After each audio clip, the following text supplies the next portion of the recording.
Hello and welcome to Bahrain Now, your source of local initiatives, happenings, talents, and trends. I'm your host, Khalid Hijris, here to walk you through our exciting lineup of segments and personalities from around Bahrain. So don't go away, we'll be right back.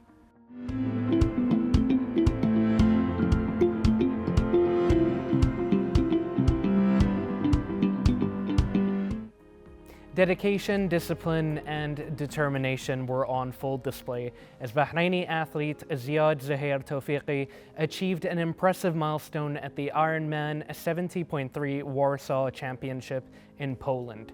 Competing in one of the world's most demanding endurance events, Ziad has successfully completed the 1.9 kilometer swim, 90 kilometer cycling stage, and 21.1 kilometer run in a remarkable overall time of 4 hours, 58 minutes, and 33 seconds, breaking the 5-hour barrier and earning a place among the event's notable performers. This achievement is the result of months of rigorous preparation, intensive training, and participation in various competitions designed to build both physical endurance and mental resilience. Ziad's success reflects not only his personal commitment to excellence, but also the growing presence of Bahraini athletes in global endurance sports. Today, we speak with Ziad about his journey to Ironman 70.3 Warsaw, the challenges he faced, and what his accomplishment means for his future ambitions. Welcome, how are you doing today? Hi, thank you. Thank you for having me, Khalid. Here. It's an absolute pleasure, I have to say. I mean, my mind is blown. I mean, these are some incredible achievements. Thank you very much. First of all, congratulations are in order. Thank you. I need to ask you, how does it feel to cross the finish line in under 5 hours, and what does this achievement mean for you personally? It means a lot. You know, it's an amazing feeling. This doesn't happen overnight. It happens, you know, months and day in, day out of years of training and discipline. You strive for that marginal gains day in, day out. Just like they say, the 1% better every day. So you don't start out of the blue directly under that, directly to that number or that time. You build on it day in, day out. So to finally do it under 5 is actually a nice milestone for me. So it feels very nice. I mean, it absolutely should, and this is coming from someone who can only do 15 minutes on a treadmill. But no, that is an incredible achievement, and congratulations again. Clearly, I mean, this is a result of a lot of work. This Ironman 70.3 is considered one of the toughest endurance events in the world. I mean, what was the most challenging part of the race for you? It was, in my opinion, it was the run. Because usually after the swim and after the bike, the last segment is the run. So here's where you actually test yourself mentally and physically. Your brain turns into slush from all of these pounding. So you take in a lot of carbs during the whole 5 hours. So your guts act up a lot on you. So you have to be really strong and just try to think about, you know, the finish line, how can you finish, and stay just mentally and physically strong. Yeah. Incredible. And I mean, you completed, like you said, the swim, cycling, and running stages, and all with impressive times. I mean, which discipline do you consider, though, to be your strongest? I consider my strongest to be the run, even though I just said it was the hardest part. I like to run a lot. It's my main sport, I would like to say. But during this event, it was definitely the hardest because coming off the bike, you feel like your legs just fail you, but you just have to pound your way through it. And, you know, I mean, how did you pace yourself during the race to ensure that you could maintain that strong performance across, you know? It's a good question because these events, you can't just go all out from the beginning. You'll burn yourself really quickly. So the way I like to see it is like having a box of matchsticks, and every time you put effort, you burn a matchstick. You just need to know how far can you go until, and how can you spread out your matchsticks. You know, you got to keep some for the end. You can't just finish your box in the beginning or empty your tank like they say in the first half and then just hit the wall or run out of energy in the second half. So you got to be very cautious of when to ease on yourself and when to push yourself. Yeah. Absolutely. I think there's a bit of strategy to it Yes. that most people don't really aren't aware of. And what kind of training program did you follow in the months leading up to the event? So, as a lifestyle of me, training for such events, or this is more of a lifestyle. So I've been doing it for years now, and but a specific block for a specific event like this takes around 12 weeks. So as I could say, 3 months. So 3 days a week I run, and then maybe 2 or 3 days a week I bike, and then try to do 1 or 2 sessions to swim with. So I try to even out throughout my day, especially with having a full-time job. I try to manage. So time management is very important in this case, So and there are weeks where it's tougher than the other, or the hours and volume is more than the other. So it's just how you have your training plan with your coach, and how do you put a plan and follow it, and stay disciplined with it. Yeah. Absolutely. And endurance events, I mean, clearly take a lot out of you physically, but also I can imagine quite a lot mentally. How do you stay focused and motivated, especially during those really difficult moments where you kind of feel like everything's giving up on you? Yeah. So just like prior to the event, like on the morning, the 30 minutes prior to the start, I try to listen to some classical music, like Hans Zimmer, Andre Rieu, something that could keep me not to overthink. And I try to not think about it a lot, but during the event itself, I try to talk to myself. I like to think about very random stuff, things that are not related to the event itself. I just try to think maybe of my daily life, and the things that has happened, or future business plans maybe I have in mind. So anything that could keep my mind moving, and not to focus on how I'm suffering, rather than keeping me dozed off, I would say. Yeah. Absolutely. And, I mean, representing Bahrain on this international stage is probably like a great source of pride for you, right? Like, what did it mean to carry Bahrain's name throughout this prestigious event? Actually, yeah, it means a lot. It means a lot. I'll go back to 2015. 2015, I was a volunteer in Ironman Bahrain, and I was still in high school, and this was all very new to me, and it was my first time hearing on such events. But I remember I was a volunteer, and I was at the BIC, and then I was seeing Sheikh Nasser performing, His Royal Highness. He was performing on that day, and he was doing so good that he had everyone's attention. And for someone like me, I was very new to this. This was very out of the blue to me. I was very young, so it had I have a concrete memory of how it was that day. So it lived with me. And then years down the line, graduating, going to university, coming back, and then when with the days happening, I realized, and getting into the sport, I still imagine it like it was yesterday. And I always say that, having such role models, in Bahrain helps you really, stay motivated, and make you proud to carry Bahrain's flag. Yeah. Absolutely. And what role has Happy Team Bahrain played in supporting your development and helping you achieve this result? It's actually very important to be around like-minded people, and people who believe in you, and people who can support you. If it was this is an individual sport, but you can't go much with being alone.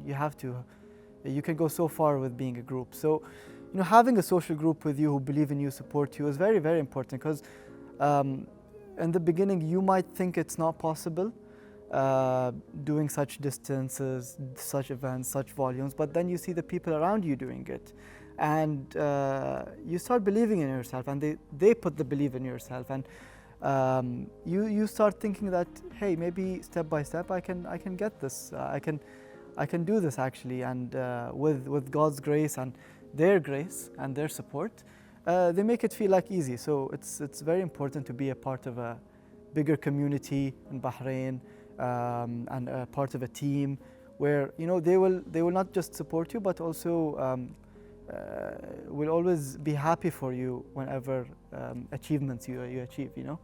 Very well said. And I mean, after an achievement like this, I'm sure you've learned quite a lot. What kind of lessons have you learned, and how are you going to implement that in your future? Yeah. So I would say never underestimate yourself.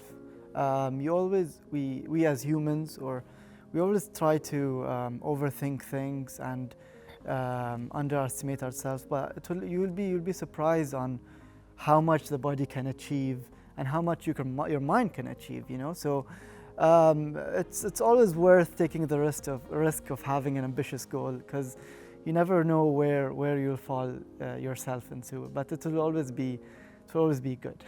Absolutely.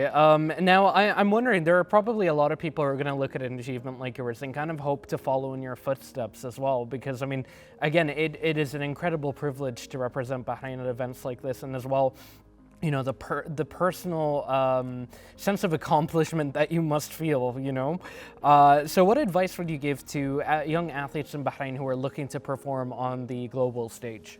I mean, a few years back, I was in the same foot. I was in the same shoes. I was relatively new to this. I didn't have much experience, but just as I said, I joined a team. I was part of a group. They really encouraged me.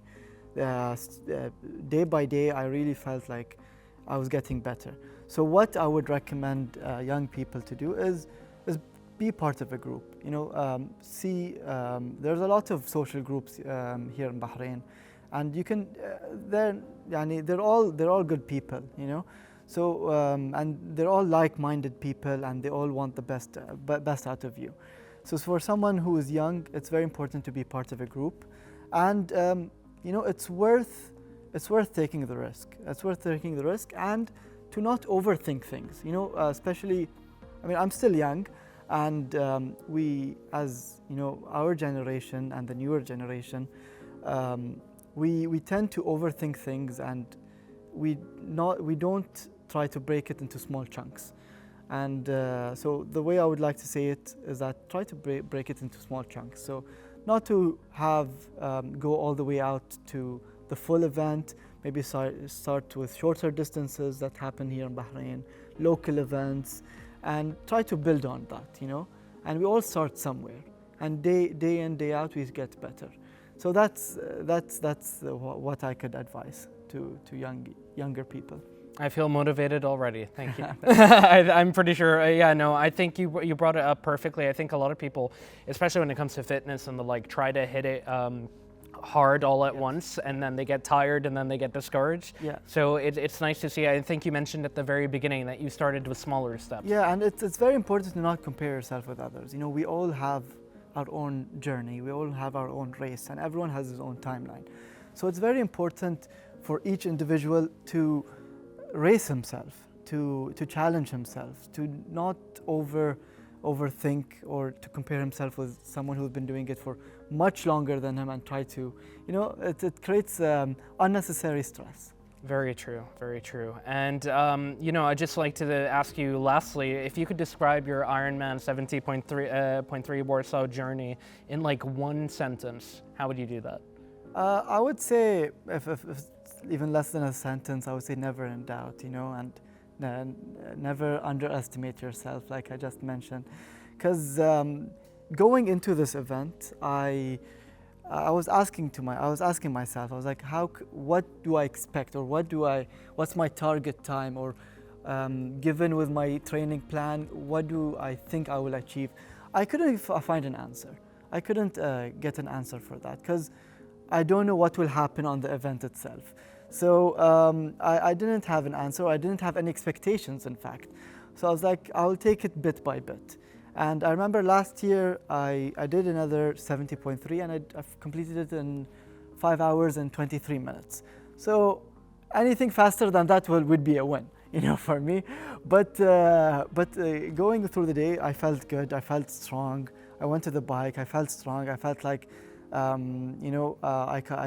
could do well. And going off the bike into the run, I felt like there's not much left to me to finish the sub 5 hours. So that was the main takeaway for me, which is to not to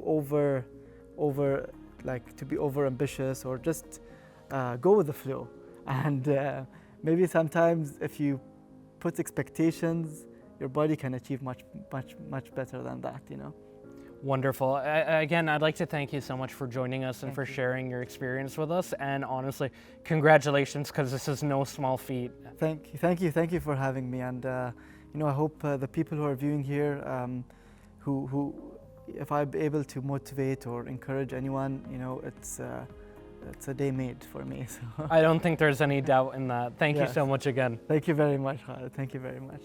Ladies and gentlemen, stay tuned. We have even more coming up here on Bahrain Now.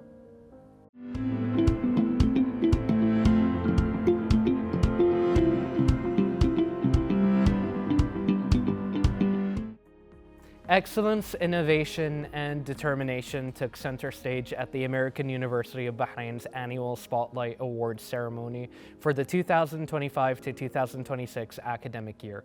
The event celebrated students who have distinguished themselves through outstanding achievements in academic research, innovation, debates, entrepreneurship, and regional and international competitions. More than a recognition of success, the awards highlighted the dedication, hard work, and personal growth behind each accomplishment, reflecting the university's commitment to developing well-rounded graduates prepared to make a meaningful impact in their communities and beyond.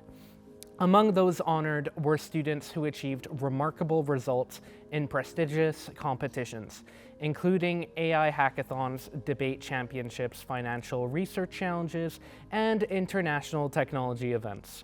Their journeys demonstrate the value of stepping beyond the classroom to embrace new opportunities, develop practical skills, and to build confidence.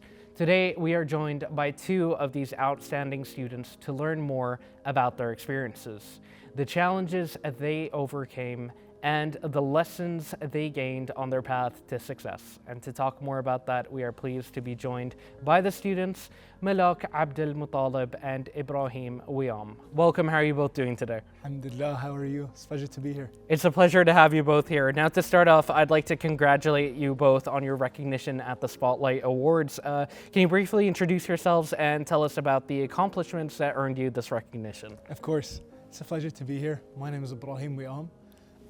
I'm a finance major at AUBH and the co-founder of MedBuddy. I was recognized with 4 awards. Firstly being the Entrepreneurship and Innovation Award, recognizing me winning the Tamkeen's Mashro'i and securing a 20,000 BD grant with my peers, and representing the Kingdom of Bahrain at Web Summit Doha, and the CFA Research Challenge Award for placing second nationally in the competition, the Outstanding Academic Achievement Award, and lastly, the Most Achieving Student Award. Wonderful. Alhamdulillah. As for me, my name is Malak. I'm a third-year mechanical engineering student at the American University of Bahrain. I've earned 3 awards during the Spotlight Awarding ceremony, which are the Leadership and Recognition Award, Technology and Hackathon Award, and the Most Achieved Student. This is like an all-rounded award combining all the achievements throughout the academic year, such as earning 2nd place in both the MEC AI Hackathon and the Arab Cab AI competition as well. And then a summation of all the competitions and extracurriculars inside and outside Bahrain.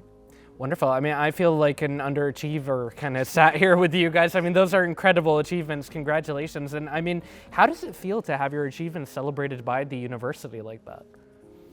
So I feel like AUBH is a equipped university with all the specific resources that we need, from academic faculty to peers around you dedicated to their field of study, as well as all the resources that they provide and facilities. So having our achievements being recognized at the university is meaningful. It fills me with a lot of motivation to accomplish more and more in the future. And of course, aim to the skies. Very well said. Anything to add? Well, of course, this is just one of the several initiatives that AUBH does to make sure none of the efforts that we put go to waste, from the ceremonies like the Spotlight Awards or even their social media and even the Dean's List board on campus, they truly make sure to show their appreciation in several ways. Wonderfully said. And, you know, I'm sure that your academic studies also prepare you quite a lot in these competitions. Would you guys care to elaborate on that a bit? Of course, I'd say AUBH is not an easy university, but it's extremely fair. And the fact that we study hard and are rewarded with the grades that we seek, exactly that kind of fairness is a principle that we can apply to a lot of aspects in life. It can be carried out to entrepreneurship, knowing that every effort I put is not going to go to waste. And I think that link between studying and the grades that we get, that principle of fairness can be applied to a wider aspect. Wonderful. And, you know, for example, I'm obviously you're both a very, you know, well-educated, like you said, it's a hard university, I know that. And obviously, you know, you guys are very dedicated to your academic studies and everything, but I'm sure you've also learned stuff beyond the classroom through your experiences in these competitions. So maybe Malak, you'd like to take this one and tell us a little bit about something you've learned outside of mechanical engineering, it was, yes? Yes, of course. So for this year especially, I've taken up the role of student council president. So that's something, of course, way beyond my field. Congratulations. Thank you so much. So that experience not only broadened my knowledge in event planning, but I was able to communicate with different kinds of people, collaborate with different or a multidisciplinary team to plan such events. And I feel like these leadership roles and the skills gained in these leadership roles, like public speaking, problem solving, all of these skills are skills that were, let's say, initiated in the classroom, but taken on to the next level outside the classroom. So that's something I feel like that's special at American University of Bahrain. Absolutely. And, you know, for example, the Spotlight Awards themselves, I mean, they celebrate the participation as much as winning. What did you learn from the experience itself? I think when it comes to participation and collaboration in general, I'm just so lucky to say that I have such a great team to work with, whether it was in the startup that I'm in, MedBuddy, with my peers, or the team that I competed with in the CFA research competition. It's just such a comforting feeling knowing that that heavy workload is going to be shared by like-minded people with the same goal that we are also passionate about. So, alhamdulillah, it was a great experience to participate in. And I mean, in general, experiences like this, like competitions, and you know, stuff that goes beyond the classroom can kind of broaden your horizon. I mean, obviously, it will. Do you guys feel, both of you, do you feel like kind of like your future career goals have kind of changed as a result? For me personally, not quite. I feel like ever since I was in high school, that passion for mechanical engineering, once it sparked, it's still sparked up until this moment. So continuing this passion, continuing working on mechanical engineering, but exploring different fields. And especially from these competitions, I've worked with people from computer science, from different engineering disciplines, computer engineering, industrial engineering. So these multidisciplinary teams always broaden my knowledge. So it kind of had me thinking of other fields, but mechanical engineering still wins. Brilliant. And I mean, you've both had opportunities to represent the university as well as Bahrain through your participation in these initiatives. Can you both kind of tell us how that kind of makes you feel? It's a wonderful feeling. I'd say I'd experienced that in Qatar at Web Summit, which is a global technology conference. It had over 25,000 attendees from all over the world with blue chip companies there with their own booths, and having our own booth with MedBuddy representing Bahrain under the sponsorship of Tankeen is such a wonderful feeling. I can only hope to repeat it again. Absolutely, and inshallah, I mean, I imagine you will have the opportunity. Inshallah. And how has the support of the university itself, because I know AUBH, we've had the pleasure of interviewing a lot of students from there, is very supportive of its students. How does that contribute to the success, especially through initiatives such as the ones you've experienced? I like to say I was a student ambassador before, so I always like to say to prospect students and parents that want to enroll their children into their university that there won't be one day passed by and you won't get a notification on your phone for a new opportunity, a new door opened for you, a new out of a comfort zone experience for your child. So that's something that AUBH offers as in support. There are different departments, of course, that also support us, such as the Student Affairs Department and Career Center Department. They always make sure that the student is engaged, the student is well within their field, but also exploring other skills that may help them in the real world. Especially because we're not just learning here, we wanted to apply to real world industries and real world knowledge as well. Wonderful. And I mean, I said at the beginning of this interview, I kind of felt like an underachiever, right? When I was in university many moons ago, I mean, I was kind of way too focused on the academic side of things and very much neglected the extracurricular activities. I think because like I have very poor time management. So I kind of had to prioritize, but I think I also cut myself off from a lot of experiences. So to someone who is kind of like at university and is kind of like the way I was, aka lazy, what advice would you give them in order to kind of to take a chance on an extracurricular activity? I think this is a struggle and a challenge that is common to all university students. We really tend to underestimate our capabilities. We have our academic responsibilities on one hand and our extracurricular aspirations on the other, and we tend to think that we can only focus at one at a time at the cost of the other. But the truth is, we are capable of fulfilling both needs just with the right work ethic. And I think that's something I was able to learn as a student at AUBH and as a co-founder of a startup. Just it all needs the right work ethic. Maybe a lot of coffee and sleepless nights, but that confidence that you gain at the end is really worth it. Absolutely, very well said. And also the initiatives like these, like the Spotlight Awards, I imagine does a lot for like student morale. So for example, could you tell us how like events like this kind of like motivate you in order to get more involved? Yeah, so like ever since it started, I remember last year attending the Spotlight Awards. I was recognized for being the representative also on the Student Council, but also looking at all the achievements from other students. Students that have been on the Dean's List for 2 consecutive years. Students have joined regional and international competitions around the world. And also competitions here in Bahrain like TradeQuest, CFA competition. All of these just had me being so motivated to achieve more and more in the next year. Alhamdulillah, I did. I found the time to do that, and just like Ibrahim said, time management is really important, like balancing both academics and my personal life and the professional life is very difficult, but it takes determination, a lot of determination to do it. So the Spotlight Award is just like an eye-opener, let's say, to all students to achieve more. Everyone has that potential to be unleashed. Wonderful, very beautifully said. And now lastly, I'd just like to ask you both, you know, for example, I'm sure that through your experiences, a lot of new doors have opened. You've kind of had the chances for even more opportunities. Care to elaborate a bit more on that?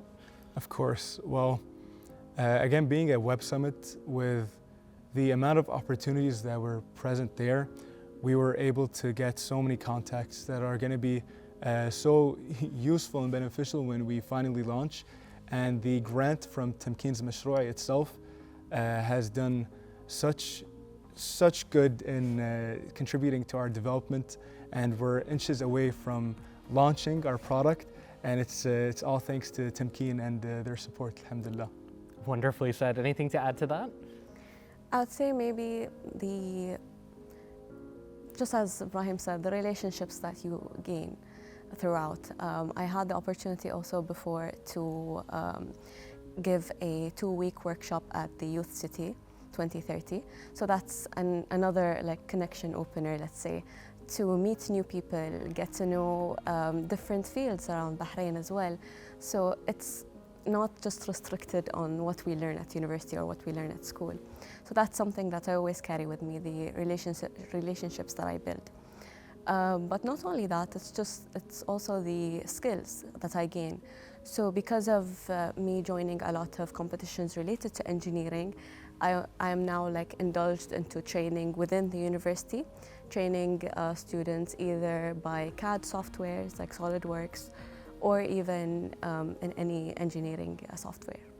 Wonderful. I'd like to thank you both so much for joining us today, showing us like what you're both capable of, what students in Bahrain are capable of, as well as the resources that are available if you just kind of have the courage to actually use them. Thank you both so much for your time, and congratulations again on these incredible achievements. Thank you so much for having us. It's a pleasure. Thank you again. Thank you. Ladies and gentlemen, stay tuned. We have even more coming up here on Bahrain Now.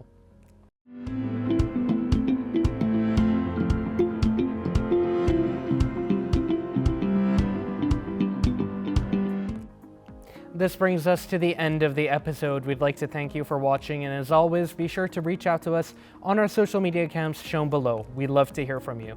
Until next time, this has been Khalid Hidris. Good night and God bless.